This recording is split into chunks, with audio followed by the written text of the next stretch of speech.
Welcome to the Jeff Knows Inc. Entrepreneurial Podcast with your host, Jeff Lopes. Jeff has over 2 decades experience as a serial entrepreneur, building brands like Kimura from his home basement to a multi-million-dollar global brand that has sold over 250,000 pairs of boxing gloves. Jeff's here to educate, guide, and drive you on the process of bringing your ideas and dreams to reality with the inspiring stories from some of the top business minds. Welcome to episode number 84 of the Jeff Knows Inc. podcast. I'm your host, Jeff Lopes. This week's guest does not need much of an introduction. The one and only, the world shaker himself, Tim Storey. We're truly honored to have him on. What a great interview. Sit back, everyone, and enjoy. We are live on the Jeff Knows Inc. podcast. I'm your host, Jeff Lopes. I am honored, stoked. This is such a privilege to have on Tim Storey. How are you, sir? I'm doing good. And I was telling you earlier, I love your background because look at all those people. They've accomplished a lot, but I love how they've all come from different lifestyles, right? Yeah. And they've all manifested different things. So great to be on your program today.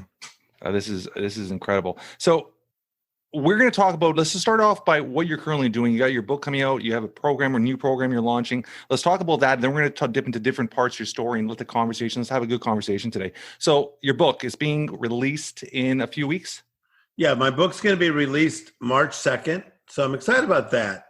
Yeah. But I'm not excited about it because I got a book. Yeah. Or I'm going to make a lot of money, or I'm going to get even more well-known. I'm excited more about helping to alter people's lives. Yeah. And I think that, we are changed predominantly 3 ways: through education, conversation, like we're doing today, yeah, and observation, what we see. And as a kid, we lived in a cramped, crowded environment in Compton. But once in a while, I saw a glimpse of the miraculous, like the first time I visited Disneyland. So this book that I wrote with HarperCollins is called The Miracle Mentality, because it's teaching you how you can go from the mundane, the messy, the madness to the miraculous and stay there. So I stayed there. Yeah. So I'm excited about it. This is just a mock-up. I don't even have my own book yet. That's a mock-up cover. That's what the cover is going to look like. Yeah, I'm excited. But so I'm excited about it because this is what I'm good at. I'm not good at a lot of things, but I know how to teach people how to get into a miracle mindset. Let's dive into, when was that moment in your life when you flipped the switch and you realized you had a gift to start spreading your word and spreading their message and helping others? Was it a moment or somebody, a conversation or something that just triggered that moment where it's at your path? It was definitely a conversation. Yeah. Because you many times don't know that you're not the same as everybody in the pack. And I love to study. So I was doing some research on the Boston Marathon. And in the Boston Marathon, if you were to study it, you'll find that the Kenyans, people from Kenya, have won in the last 20 years over 80% of the time. Yeah. There's a lot of countries. The Kenyans keep winning. So I love to research, so I just start breaking it down and then watching a lot of interviews from Kenyan runners. And here's what I found. There's over 30,000 people in the Boston Marathon. And so everybody's in their starting line, and they're running for different reasons. They're running for charity. They're running because it's part of their checklist, their dream board. But in many cases, a lot of these people are running to win. And so I found out that the Kenyans, they train going uphill. They train in extreme heat. They train in high altitude on purpose for their breathing. Yeah. Powerful, right? 100%. They train on rough terrain. Yeah. And they also have mentors that train them to run like a Kenyan. So I'm going to answer your question on my life. Yeah. So the Kenyans say that, like at mile 15 of the marathon, a lot of people think we're winning. The Kenyans say around mile 20, they look at each other and they say, run like a Kenyan. And so it takes a Kenyan to look at a Kenyan to say, run like a Kenyan. It's pretty powerful. Very powerful. And then it's over with. Yeah. They kick in. So one Kenyan runner said, when we get to the Boston Marathon, it's like going downhill. Downhill, yeah. So I was fortunate enough to have a Little League coach at age 10 that said, basically, he didn't say these words, but run like a Kenyan. My 6th grade teacher, Tim Storey, you're brilliant, run like a Kenyan. Barry Gordy, you're brilliant, run like a Kenyan. Vidal Sassoon, Lee Iacocca, run like a Kenyan. Oprah Winfrey, run like a Kenyan. So I've been blessed for people to recognize, like I recognize in you, because you got it too, to recognize and say, go. Yeah. How many brothers and sisters you grew up with? How big was your family? I have 3 sisters and 1 brother. My brother passed away, very smart, McDonnell Douglas engineer, and he passed away, struggled with addiction, but not your typical like guy you would think struggled with addiction, but he lost that battle. And then I have a sister, Viola, who is just brilliant. All my sisters are very beautiful. And I'm the youngest of 5 kids. My sister, Viola, was just going to San Francisco with her friends, and 2 sisters. One sister was driving, the other sister was in the front seat. My sister, Viola, was in the back. Beautiful girl, happy. The girl thought she saw an off-ramp in the middle of fog at night, goes down. Sister hits her head, 8 days in a coma, dies. So my father died when I was 10. My sister Viola died 2 years later. And then my brother Randy died about 10 years after that. But if you get to know me, I'm still very optimistic. Yeah. That was all very troubling. But I still see life as very beautiful and difficult. Yeah. Yeah. I mean, there's always a new day, a new chapter. But I mean, those are very powerful struggles. I mean, those are very powerful moments in such a young age too. How old were you when your brother passed and your sister? You're the youngest. I was still. 10 when my dad died. And that was a difficult one because he had a lot of great energy. Yeah. And when he died, our house went from Chuck E. Cheese to it felt like a cold garage. Yeah. No, but it felt like a cold garage for years. But somebody asked me last night, somebody very smart, a friend of mine that used to be an anchor at CNN News that a lot of people would know. She said, do you think you would have ever become Tim Storey at this magnitude had your father not died? And I said, absolutely not. Because that triggered me. It triggered me in a way of, man, we are lower income and we're stuck. And I don't like the feeling. So I think that's one reason why I just took off. You're such a young age too, right? I mean, that's a big figure, an important figure in your life at that age. So did your older brother have almost a role model level to you when your dad passed? Or you just kind of, because there's only 2 boys in the house, so no, he was completely different. Like, I have mad respect for him. I got a picture of him right there. Yeah. And my brother was so different than me because I'm Spanish and black. Yeah. He took more the Spanish looks. Like, he looks like an Andy Garcia type. Yeah. And he had green eyes. And he used to surf because we left Compton, moved to another neighborhood. He started surfing with a bunch of white people. And then he got really into, like at 14, 15, hanging out with older guys that taught him how to work on cars. So my brother was known in the area of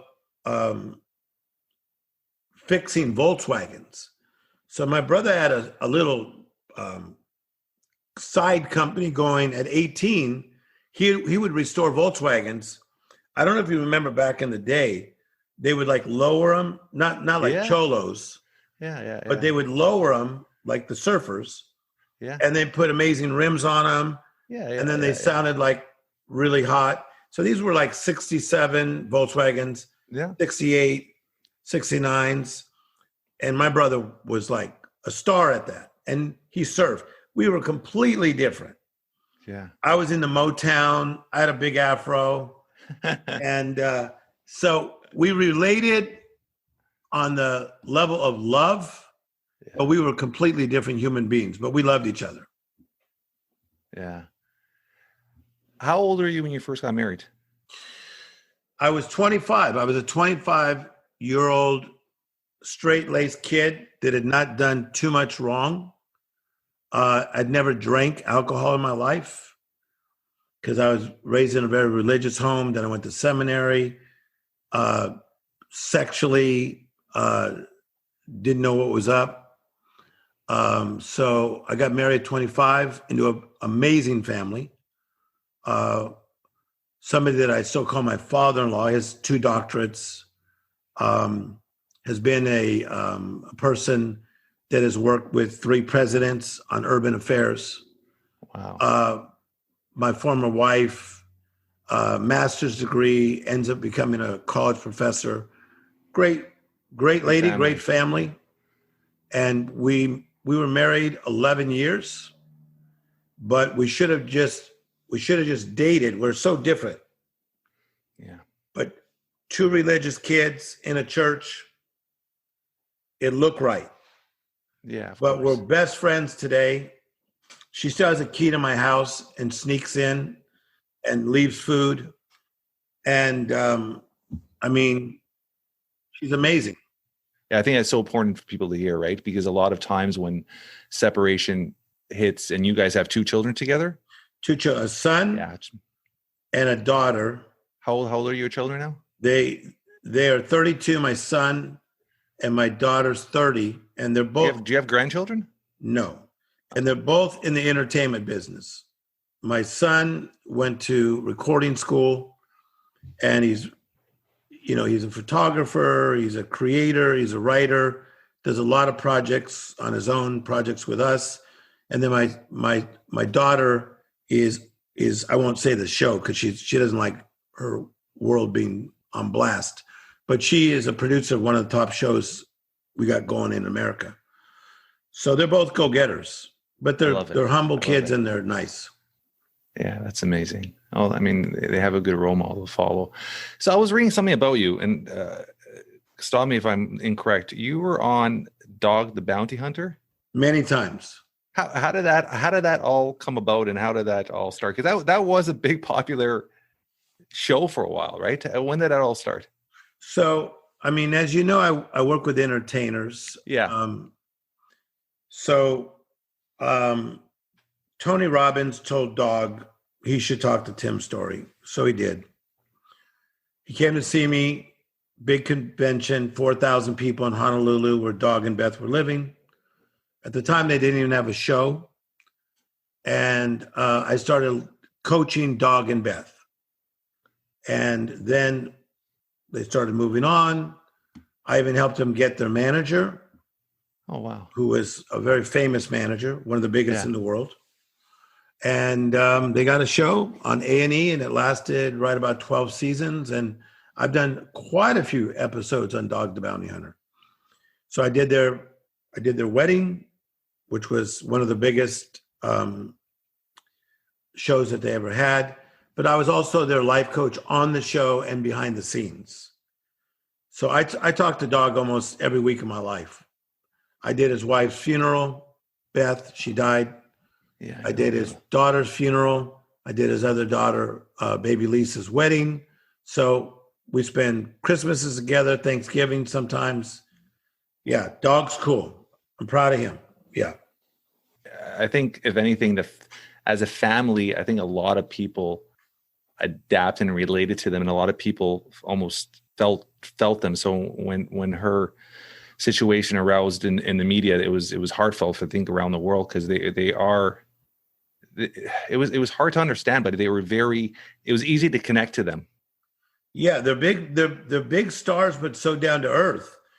I mean, they've made a lot of money.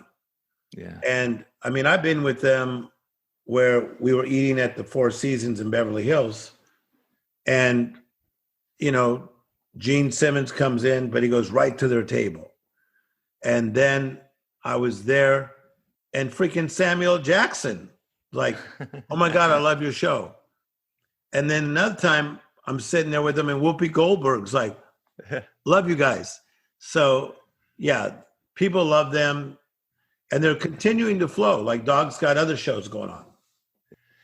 So when you started college, and I heard the other day, I was listening to a little story of yours when you actually hired a life coach and to train you and certify you and all that. Let's dive into that. Like, what flipped in your head to go that route, and how long till you felt that comfort to start actually training other individuals? Because a lot of people nowadays they do an online course, they'll do a 2-month course online, and all of a sudden they're a life coach, and they don't understand the meaning of it. And it bothers me, because you get a lot of people that haven't experienced life, gone through life, built something, and all of a sudden they're a coach.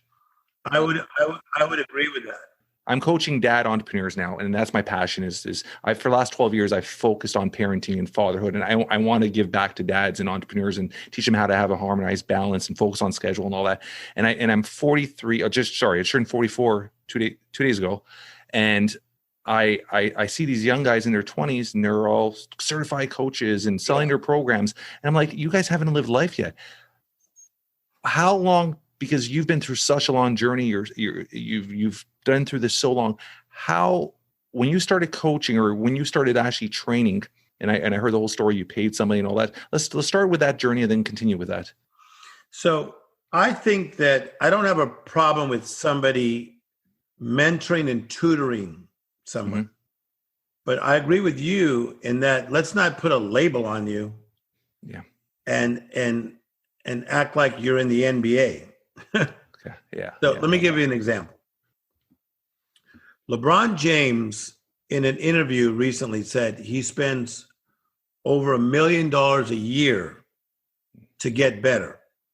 Yeah. So that's with trainers, nutritionists, mind coaches, people traveling with him on the road. So a lot of that is like travel expenses and that. Yeah, of course. He flies everybody first class everywhere. Okay. Now, so the reason he did that and does that is because he's trying to play at a certain level. Yeah. What I find in the area of coaching, there's only about 10 that play at a level. The other are playing at another level. Yeah.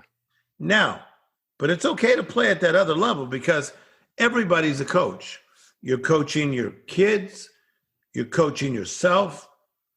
If you have a company, you're coaching your company. You're a coach, you're coaching your company. Yeah. So I had an inkling that I was going to help a lot of people. So I invested a lot of money and I went to Dr. Helen Mendez, who taught at USC, African-American lady. Mm-hmm. And I worked with her for over 17 years. Which is incredible. So when did the journey start? How old were you? Well, I want to get it right because it's so big as part of the journey. I was 28, but I was already Tim Storey. I was one of the biggest speakers in the world at age 24. I was speaking to 30,000 at age 25. I was holding court at 28 at a conference that had a registered 6,200 people. So I was already that guy. But as a coach, because I was coaching famous NFL players and then movie stars, I was in over my head. So she handed me her curriculum. She said, read it, which I'm a person who likes to study. Yeah. And then let's see what you could use, what you can't use. And the journey just continued. And we literally went at it every week. I hardly missed a week unless I was traveling overseas for like 3 years. And then I'd say every other week for the rest of all those years. But that's why I could work with a Lee Iacocca. Like, who could say they worked with Lee Iacocca? Okay. Of course, yeah. He was the Richard Branson of our day. Yeah. The reason I could play at such a high level is because this lady, she educated me in such a way and taught me how to do it. And so therefore, I think that I rose to the degree of my training. But, you know, that's one thing I'm excited about what I'm doing now. It's people have been asking me to do this for 15 years, and I have developed a coaching system where I teach you how to be a life coach. And we started selling it, I'll just say this quickly, at $5,900, and it sold like wild things. And I didn't like the feeling. I said, even though the people are buying it, it's too high. That's my style. So for the month of January, February, I brought it down to $995. Cost me $70,000 to produce. Yeah. But they're going to get 30 years of my training and all the training from Dr. Helen Mendez that she taught me for $995. So to me, that's a start. Get something like that. Yeah. Learn from somebody who's good at it, and then build upon it. So it was worth it for me to train with Dr. Mendez, because she helped me to help and change millions of people's lives. So when you were stepping on stage at such a young age, what was the age of the first time you stepped on stage? Big stage, 13,000 people in Nigeria. So that journey, I mean, that's so young. Like, I mean, I used to do sales training, and I ran a consulting company at 19, and I used to do sales training for like 400 or 500 people, and I had a mentor for sales, and we used to do sales training. And I was comfortable even at that age stepping in, but it was like 400, 300 people in the room. Stepping on that stage, your initial moments, did you ever have those nerves, anxiety? Like, how did you overcome those? Because that was something public speaking is something a lot of people are fearful for. Yeah. So public speaking is difficult. Yeah. Okay? Very difficult. But I think that you are better at it if you're like passionate about what you're speaking on.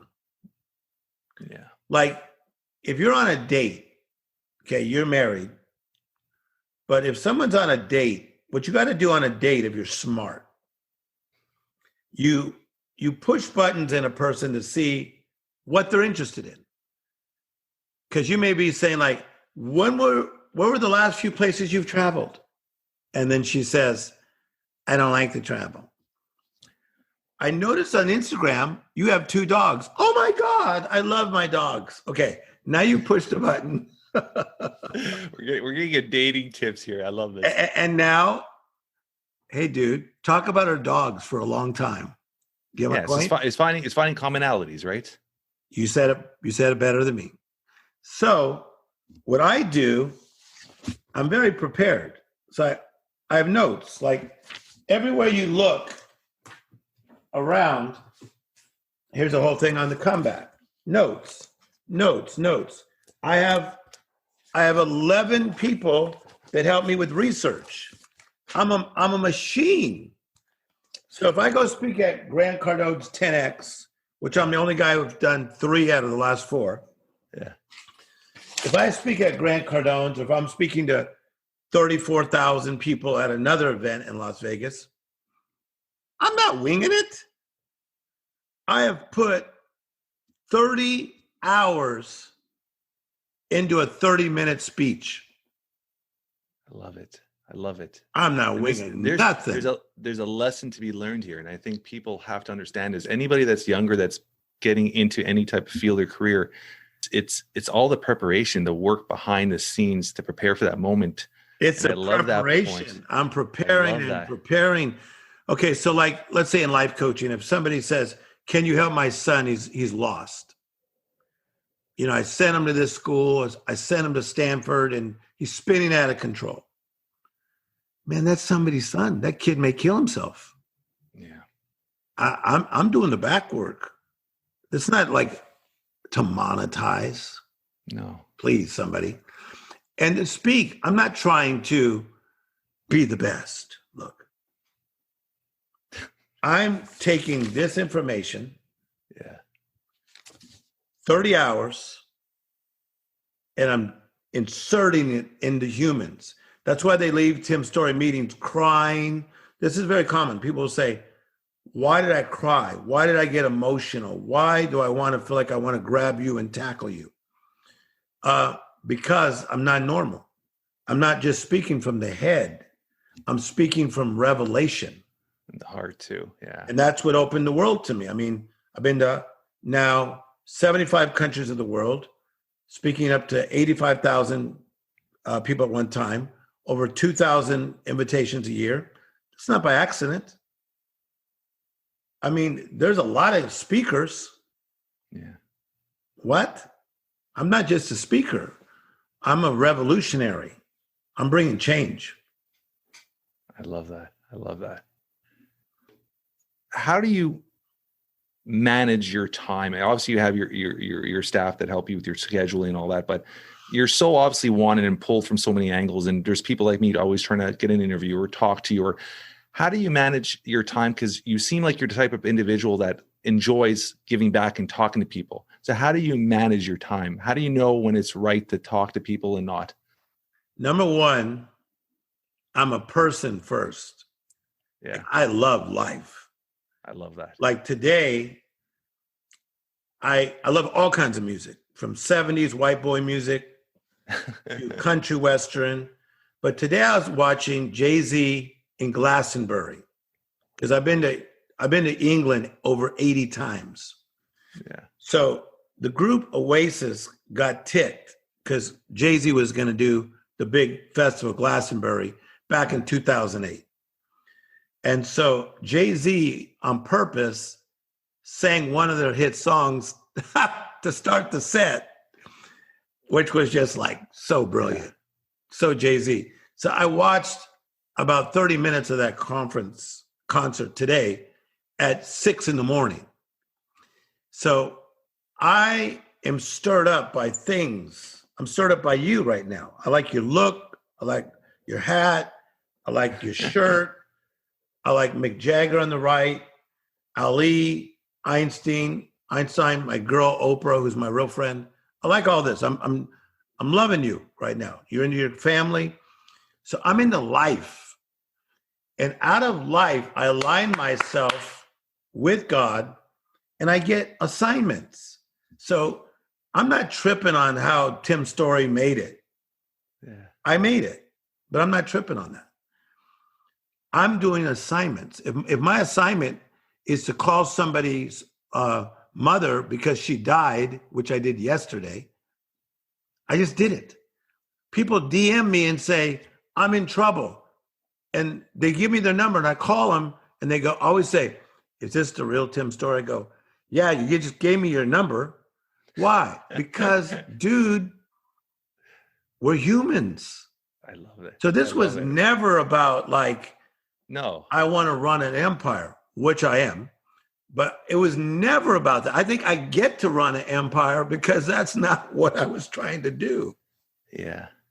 Yeah. It's infectious. I mean, you're talking, you're glowing your eyes, your smile. It's just, it's real, which I appreciate. And I've interviewed a lot of people and I've talked to a lot of people and just, you could tell very quickly who's real, who's natural, who's honest with what they're saying, and everything that's coming through is just gleaming through you. So I love that all. Thank you. I mean, I say that it's thank special, you, right? And I don't take that for granted because, as we said before, like to go through life interruptions takes a piece of us. Like my father's death took a piece of me. My brother's death took a piece of me. My sister's death took a piece of me. Divorce took a piece of me. But when you have a setback, don't sit, settle, or cement yourself in it. Yeah. So what I decided to do is to get my glow back, to get my bounce back. I never lost it completely, but I did have pieces of it ripped from me. And every single person that's watching right now, you're going through two stages, recovery and discovery at the same time. Recovery is recovering from the crap that happened in your life before and the crap that's happening now. That's recovery. But if you stay in the recovery zone, you're going to miss your discovery zone. Your discovery is the magic of you watching this podcast right now, and us dropping beautiful things on you that can really, really trigger you into a better place. I'm going to dive into something right now with that. 2020, a lot of people, and I hate the word New Year's resolution, because if you can't do something, in my mind, any time of the year, you're not going to do it for one period. So 2020, a lot of people had their mindset of 2021 is a fresh start. In reality, it's just been a steady line. Nothing's changed. And a lot of people are going through mental health. A lot of people are getting their credit card bills now from Christmas. They overspent to make themselves happy with everything that was happening. In a few words, what would you say to people that are at home right now? They're working from home. They're working with their children. What would you say just to that there's better days ahead? Like, what would you advise with them? Because mental health is a massive issue. And I think it's a massive issue with children too, because I'm seeing with my children. Yeah. I'm working from home, not going to school, virtual schools. There's so much going on in the world, right? It's a massive issue that I work a lot in that space. I'm sure you do too. Yeah. But watch this. In the midst of doing the Tim Storey thing I teach about, the law of the harvest, plowing the ground, planting the seed, watering the seed, you reap the harvest. Yes. In the midst of plowing, planting, watering, and harvesting as a mother, as a father, as a single mother, as a single father, as a 12-year-old kid, look for the magic. When little kids, okay, are getting up from sleeping in the morning, they're looking for magic. Cartoons. They're looking for maybe cereal or whatever food they like. And then they tell their mother, can I play? Yeah, but first you got to do that. And then can I play? Yeah, but then you got to do that. But then can I play? They come back from school if they're little. Yeah. Can I play? No, but first you got to do it. But then can I play? These are studies. Yes. Now, as adults, we have to start looking for the play. I love that. See, I get out, and as much as I got going on, like I got fancy stuff going on right now. I'm sitting in my backyard yesterday, and this super cool butterfly goes by. And I stopped to just trip. I'm into it. I look for the magic. In the area of mental health, look for the magic. And if you don't see it in a butterfly, create it. Let me tell you one way to get better. Yeah. Trigger yourself through music that you used to like.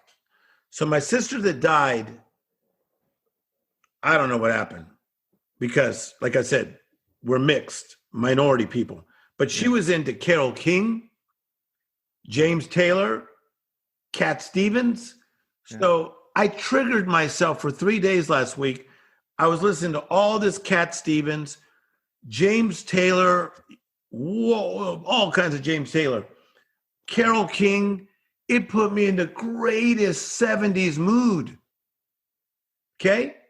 Sure, I'm like promoting a book and I'm like doing all these shows and you get my point? Yeah. But I triggered myself on purpose. It's powerful stuff. I'm going to say something to you, Tim, is I drive home. That doesn't matter if I've had a bad day at work, somebody cuts me off. As soon as I have three purposes when I drive a lot because I got properties and all that. So midday, I use that for the blank space in my calendar. I'll make calls to my parents. I'll call friends. Morning time, I use them drive as a lesson, whether I'm listening to a podcast, an audiobook. But when I drive home, because I want to be in a high, vibrant mood when I get home to see my kids, I pop the music on and I'm dancing in the car. Every night when I drive home, it doesn't matter what's playing, I'll put it on and I just want to dance, want to sing. And it brings your vibration up. So as you're saying that, I appreciate that, because that's a big part of what I do every day. That 20 minutes of driving home, listening to music, it just brings this energy in me. When I walk in the door, I got this vibration, this happiness. And it's like I'm starting the day again, getting home. You see that? I love it. And I don't know if this is one thing about me is, and I told you the story before it happened with my son, I'm up at 4:30 every morning. And why I sacrifice myself at 4:30 every morning is I called the 3 to 7. I'm home from 3 to 7. I've been home for dinner, Tim, for the last 12 years, every Monday to Friday for dinner for the last 12 years. And I do that for a reason. I find dinner time, having a meal, is the most important time to be with your kids. And no wonder you have a good marriage. So because you're plowing the ground, planting the seeds, you're planting the seeds. Yeah. So I love that. So good on you. I appreciate that. Everybody watching, please pay attention to what he just said. So he's sowing into his wife, into his children. No wonder he's getting a good harvest. I love that. On our show notes, I'm going to put all our information, how to get a hold of Tim through social media, through buy his book, through his course, under $1,000. Like if you want to be a life coach, you're learning from one of the greatest. So I appreciate that. I asked one little question to all our guests before they go in a few words. And I think this is something you might have even answered in the past, but in a few words, if something were to happen to you today, how would you want to be described by your closest loved ones? Let me just think for a second. Okay. I would say that he cared and he did something about it. I love that. It's one thing to care. Yeah. But I pay for people's funerals. I pay for kids to go to college that I don't know. I care, but I do something about it. I think it's very important to understand too. Yeah. So that's what my friends say about me. So that's what I'd like to be said about. Not that I was the greatest speaker in the world or whatever, but he cared and he did something about it. Yeah, you may change. And and if everybody had that mentality of just making change, whether it's a high level or a low level, it doesn't matter what level. I mean, we'd all be in a better place in this world. So I appreciate you, man. I appreciate you. Let me give you props. You're good at interviewing, because when you're a good interviewer, like Larry King was my friend. I used to see Larry King once a week for about 10 years. And Larry King's strength is he was very curious. Yeah. So, and you're great with your tones. You don't just keep it here. Yeah. You go with the ebbs and the flows. You're very good at what you do. But you know that already. But I'm just telling you, I notice. I'm humble. I'm very humble. And I appreciate you, man. This is really cool. I'm excited to see you continue your journey, because you have a lot more people still to touch and inspire. So this is a big journey still ahead of you. And I know that you're going to help and give back to a lot more people. So I appreciate you. Any last things you want to say to our audience before we go? I just want to say, keep following you and really follow, really get mentored, really get discipled, really get tutored. And life can take you into some amazing places, you know. Like right when I thought I had hit a zone, I am now living in some really crazy spot that I never saw coming. And I'm not going to lie, that crazy spot's pretty cool. I love that. So stick with the program, but keep watching what is going on in this show right here. I appreciate you, man. Thank you so much, brother. That's a wrap for today. I want to thank our guest, Tim Storey, for taking time out of his incredibly busy schedule to be a guest on our show. Completely humbled. Great honor to have him on. Incredible individual that has touched the lives of so many people around the world. If you guys enjoy this episode as much as I have, please tell your friends, tell your family, trying to build something special here. Leave a review. 5 stars would be absolutely amazing. We always love spending time reading our reviews. Until next week, guys, keep moving forward.